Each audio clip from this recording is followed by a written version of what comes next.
Nah, kemudian tidak lama kemudian ya, ini singkat cerita, dibangunlah ya rumah-rumah resettlement sebanyak kurang lebih sekitar 280 KK, 280 KK. Nah, di Desa Kaana itu dibangun di samping rumah-rumah resettlement tadi dibuat persawahan. Persawahan yang pengairannya itu diturunkan dari Danau Kikuba yang ada di atas turun ke bawah. Kita kerjasama dengan Departemen Kehutanan, dengan agraria, ya, dengan Departemen Sosial dan eh, sektor terkait. Akhirnya sampai sekarang ya boleh dilihat itu ada di YouTube atau di internet itu Enggano sudah bagus ya sekarang. Bahkan persawahan apa namanya sentra produksi padi karena di sana dibuka eh, sekian ratus hektar sawah, sekian puluh hektar sawah ya. Kalau sekarang sudah berkembang. Nah, itu salah satu pengalaman. Kemudian selanjutnya ya, selama menjalankan proyek masyarakat terasing itu bukan hanya di Enggano, ada juga di Bengkulu Selatan ya. Di sana ada suku Serawai, Bengkulu Selatan. Itu juga begitu, yang merusak hutan, kemudian diresettlementkan lagi, dikasih peralatan, bahan-bahan pertanian, diberikan eh, bibit-bibit tanaman, ya, mengolah lahan menjadi lahan yang produktif, gitu. Ya, alhamdulillah dengan pendekatan-pendekatan kita itu melalui key person, harus melalui key person. Kalau tidak, kita tidak bisa berbuat. Karena key person itu adalah tokoh-tokoh kunci ya, tokoh-tokoh kunci yang dipercaya untuk bisa melibatkan masyarakat lingkungan setempat. Jadi kalau kita belajar ya, belajar itu harus betul-betul kembali kepada basic ilmu kita. Jadi untuk melakukan pendekatan ke masyarakat itu harus memakai metode-metode yang diajarkan oleh Pak Purwowibowo itu. Ya Pak Pur. Itu. Selanjutnya setelah apa namanya pengalaman melakukan pembinaan kepada masyarakat terasing, saya juga pernah dipercaya untuk menjadi Pimpro RSDK, Rehabilitasi Sosial Daerah Kumuh. Ya, rehabilitasi sosial daerah kumuh. Nah, makanya di Bengkulu itu ada 4 kota yang tanggung jawab saya itu. Kota Bengkulu sendiri, Kota Arga Makmur, Kota Mana, dan Kota Bengkulu Utara. Ya, itu kota-kota sebetulnya di sana kota kecil, tapi tetap aja masih ada yang tempat-tempat kumuh gitu, tempat-tempat kumuh. Jadi RSDK itu melakukan pekerjaan yang membuat penataan-penataan perkotaan. Ya. Jadi kita juga kerjasama dengan dinas tata kotanya. Nah, membuat apa namanya bedah rumah misalnya, bedah rumah lansia, bedah rumah yang tidak layak para fakir miskin, kemudian membuat MTK, membuat jalan-jalan yang tidak layak, jalan setapak, ya, ya infrastruktur yang ada di kota-kota tersebut. Tuh. Nah, kemudian itu dananya dari APBN sekali, kemudian dana loan. Ya, dana loan itu bantuan luar negeri dari JIK. Jadi Japan International Association Jepang. Dari Jepang dananya itu. SDK itu. Dengan adanya subsidi apa namanya bantuan dari luar negeri, alhamdulillah Indonesia terbantu. Dan itu bantuan hibah ya. Jadi bukan pinjaman. Bantuan hibah itu adalah bantuan yang tidak ada timbal balik, tidak ada apa namanya pengembalian, tidak ada pengembalian. Namanya bantuan hibah dari JIK. Nah itulah sekilas pengalaman saya yang ada di Bengkulu. Kemudian selama kurang lebih 12 tahun itu, ya baik di perencanaan maupun di teknis lapangan, lalu tahun reformasi, ya tahun reformasi, Departemen Sosial tahun waktu itu tahun 1998 ya Mas Bro ya. 2002 Itu dibubar ya. Gus Dur, waktu itu Gus Dur di Waktu Amerika. Gus Dur ya. Waktu Gus Dur. Nah, itu Depsos sama Gus Dur sebetulnya bukan dibubarin ya, bukan dibubarkan. Tetapi otonomi daerah ya, diberlakukan otonomi daerah sesuai dengan Undang-Undang Otonomi Daerah. Nah, yang dulunya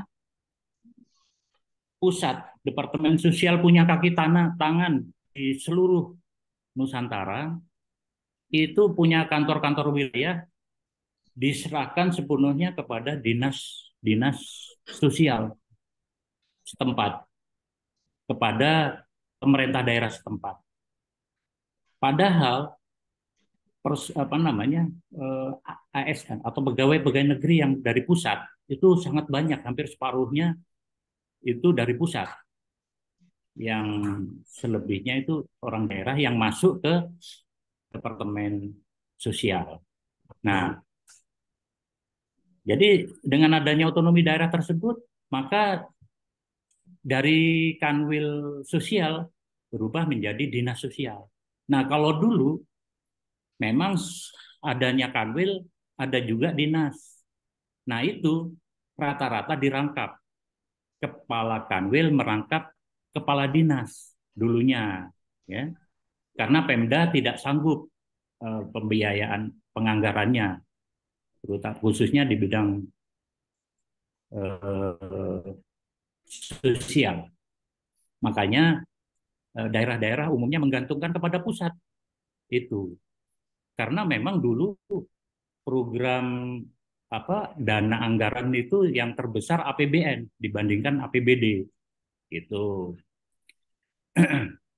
Makanya umumnya di seluruh Indonesia kepala kantor wilayah merangkap kepala dinas. Ya. Nah, dengan adanya otonomi daerah, maka sekarang Kanwil sudah tidak ada lagi, hanya menjadi satu kepala dinas. Ya, bukan hanya dinas sosial, semua dinas eh, departemen itu semuanya menjadi dinas-dinas otonomi daerah. Harus diserahkan kecuali departemen agama, ya kan begitu. Kecuali departemen agama. Selebihnya semua sudah diserahkan ke dinas. Nah, karena waktu itu saya masih memegang proyek RSDK dari bantuan loan, ya, bantuan luar negeri, maka kawan-kawan yang sudah eksodus pada kembali ke kebanyakan diserahkan pegawainya juga diserahkan ke menjadi pegawai Pemda yang tadinya pegawai pusat dimutasi menjadi pegawai Pemda. Nah, sementara saya karena masih bertanggung jawab mengenai proyek yang belum selesai, maka masih bertahan untuk bertanggung jawab ke pusat gitu. Nah, waktu itu terjadilah gempa besar tahun 2000. tahun 2000 terjadi gempa besar sebelum Aceh, ya. Sebelum Aceh, Aceh tahun 2004. Kalau di Bengkulu itu tahun 2000. Gempa 7,3 skala Richter waktu itu. Makanya eh, di seputaran sekitar rumah saya dan pada umumnya di seluruh kota di Bengkulu itu hancur hampir 75%. Bahkan anak saya ya itu teman-temannya banyak yang meninggal karena tertimpa oleh reruntuhan itu. Nah, setelah terjadinya gempa besar itu, ya, kita mau tidak mau juga harus menyelesaikan permasalahan ya kebencanaan itu. Jadi menyelesaikan kebencanaan itu terutama di Bengkulu ya, di Bengkulu. Ya alhamdulillah dengan adanya bantuan dari mana-mana, dari luar negeri, dari dalam negeri sendiri, dari seluruh provinsi di wilayah RI ya, itu pada membantu semua, ya kurang lebih sebulan lah tertata kembali bangunan-bangunan, berdiri lagi. Nah itu baru proyek yang dari bantuan LUN sudah selesai juga, barulah saya mohon untuk kembali ke pusat. Ya, sementara di kantor pusat itu kawan-kawan yang ada di kantor pusat eksodus. Ya, pada walaupun di kantor pusat itu banyak yang pindah ke sipil Polri, ada yang di Kumham, yang menjadi sipir-sipir itu kawan-kawan di kantor pusat itu. Dan banyak juga kawan-kawan yang dimutasi ke panti-panti. Jadi ke panti-panti. Nah, waktu itu bukan lagi Departemen Sosial, tetapi BKSN, badan menjadi BKSN, menjadi Badan Kesejahteraan Sosial Nasional, BKSN. Ya, ya. Kalau dulu itu kewenangannya seluruh Indonesia, sekarang menjadi badan, jadi dipersempit. Namun demikian, untuk pendanaan ya, bantuan karena daerah-daerah itu terus terang saja, eh, umumnya itu keterbatasan dana di bidang pembangunan kesejahteraan sosial. Makanya masih tetap masih tetap menggantungkan dana subsidi dari pusat, ya, dana subsidi dari pusat. Nah, sementara saya waktu itu tidak langsung masuk ke kantor pusat, ya, tidak langsung masuk ke kantor pusat, tetapi saya dimutasi di PSKW, ya, Panti Sosial Karya Wanita Pasar Rebo, gitu.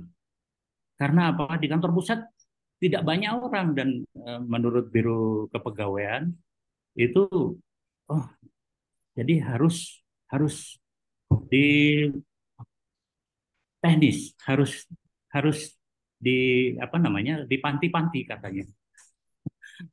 Kalau mau bertahan di BKSN, kalau enggak disuruh bergabung ke departemen ke lembaga lain, ya. Halo, wah ini kok. Halo, dengar ya suara saya? Dengar ya. Nah, jadi begitu. Jadi waktu itu kalau mau bertahan di BKSN itu harus mau ditempatkan di panti-panti, ya. Saya karena merasa kompetensi saya itu sebagai eh, ahli pekerja sosial ya harus komitmen, ya harus konsisten, ya tidak mau lari dari kompetensi kita selaku eh, pemegang ilmu kesejahteraan sosial. Jadi saya tetap walaupun ditempatkan di panti, ya sudahlah, diterima. Ternyata sangat banyak sekali, sangat besar sekali manfaat kita ditempatkan di panti itu. Ya. Nah, di panti PSKW Mulya Jaya itu menampung para wanita-wanita kupu-kupu malam. Jadi para menampung wanita kupu-kupu malam di Pasar Rebo, Jakarta Timur. Nah, saya ditempatkan di bagian rehabilitasi sosial langsung. Itu. Nah, kita bekerja sama dengan eh, Pemda di Jabodetabek. Ya, kalau ada razia malam, ya kita mau tidak mau harus ready ya. Walaupun nanti tengah malam sekitar jam 2, jam 3 malam harus siap untuk menerima hasil razia tersebut. Ya. Nah, jadi di sana seninya sebagai seorang pekerja sosial. Jadi menerima hasil razia itu pertama diterima oleh bagian umum ya, bagian umum, kemudian sesudah didata semuanya, data memenuhi syarat, tidak memenuhi syarat. Nah, paginya itu harus diperiksa kesehatan. Diperiksa kesehatan. Karena apa? Di mereka itu mengidap penyakit-penyakit IMS, infeksi menular seksual. Jadi di Pasar Rebo itu ada klinik, ada dokter spesialis kulit dan kelamin, ada paramedis dan obat-obatan lengkap, ya. Jadi di sana itu bukan dihukum sebetulnya. Sebetulnya bukan dihukum atau dipenjara, bukan. Yang adalah mengobati. Yang terpenting adalah mengobati supaya IMS-nya itu tidak diberluaskan ke masyarakat. Gitu. Karena kita punya dokter spesialis dan itu rutin setiap hari diinjeksi. Kalau ada terdeteksi bahwa yang bersangkutan itu mengidap IMS, ya udah memenuhi syarat. Gitu. Dan itu tantangannya sangat sangat besar sekali karena sering diikuti oleh para backingnya, ya, apa itu germo atau apa itu ormas-ormas yang mengatasnamakan ormas, ya, padahal di balik itu ada udang di balik padu sebetulnya mereka itu, gitu. Nah, kalau kalau dinyatakan tidak memenuhi syarat, ya selama 1 kali 24 jam dibebaskan. Tapi kalau memenuhi syarat harus diserahkan ke pihak rehabilitasi dari advokasi, ya. Pertama yang menangani itu bagian advokasi. Advokasi kemudian berkasnya diserahkan ke rehabilitasi sosial, bagian medical itu di bawah rehabilitasi sosial, ya. Dari dokter menyerahkan ke kita ke bagian rehabilitasi sosial, kemudian dilakukanlah sisi. Jadi sisi itu case conference. Case conference itu anggotanya ada psikolog, ada dokter, ya, ada pekerja sosial, ada paramedis, ada tenaga dari apa namanya pembina spiritual. Jadi ya seperti hakim gitu, seperti hakim memutuskan dalam sidang. Itu namanya sisi, case conference. Jadi dilihat uh, kronologinya, data-data otentik, ini memenuhi syarat atau tidak, yang ada IMS-nya, latar belakang keluarganya, ya, semua data A sampai Z itu detail sekali. Kemudian kalau memang tidak memenuhi syarat, ya dari tim itulah yang memutuskan memenuhi syarat tidak memenuhi syarat, gitu. Banyak yang memenuhi syarat, tetapi dari pihak luar itu backing-backingnya itu memaksakan diri untuk membebaskan, apakah itu dari oknum oknum tentara maupun polisi, ya, yang mengatasnamakan bahwa itu masih pacarnya, masih saudaranya, masih ya macam-macam. Tapi karena kita punya kuasa penuh pemerintah untuk melindungi klien tersebut, maka tidak bisa. Ya pernah dari kejaksaan juga sering, bukan pernah lagi, menyampaikan surat bahwa harus dipanggil ke kejaksaan untuk menghadiri. Ya nggak digubris kalau memenuhi syarat, buat apa memenuhi panggilan kejaksaan? Kalau perlu kejaksaannya yang suruh datang ke lembaga PSKW, kan begitu. Kan kita sama-sama aparatur negara. Kalau memang benar ya benar, gitu. Karena kita secara keahlian profesional kita sudah diputuskan oleh para ahli yang ada di tim sisi tersebut, gitu. Nah, jadi itu cerita singkatnya. Kemudian setelah dinyatakan memenuhi syarat itu harus mengikuti selama 6 bulan dengan kapasitas eh, tampung itu 120 siswa, 120 siswa satu angkatan. Bahkan sering overload, sering overload. Bagaimana kalau overload? Nah, kita bisa kerjasama dengan pihak dinas terkait, ya, seperti panti kedoya, seperti panti di Bambu Apus, ya, yang paling tidak bisa sama-sama melakukan fungsi rehabilitasi, gitu. Nah, di sana sebetulnya keterampilan itu hanya tingkat dasar saja, tidak mungkin mencapai ahli karena hanya 6 bulan dilatih, dididik untuk mengikuti keterampilan. Yang utama itu mental spiritual, ya, diberikan pengetahuan tentang bagaimana cara-cara ibadah yang benar, ya. Di sana ada ustadz, ada juga pendeta, ya. Kalau dari pedindet nggak ada karena tidak ada yang beragama, jarang sekali yang beragama selain Islam dan Kristen Katolik, ya. Tidak pernah, artinya selama saya pengalaman di sana itu pernah itu satu yang dari Cina, dari Pontianak itu, yang dari tempat Cina-Cina miskin itu, apa itu yang mentah apa, Ta- apa Mas Pur, di daerah Dari Cina, ya, ya Mempawah, Pontianak, dari Pontianak. Mempawah, ya, ya, itu pun nggak banyak, ya, nggak banyak.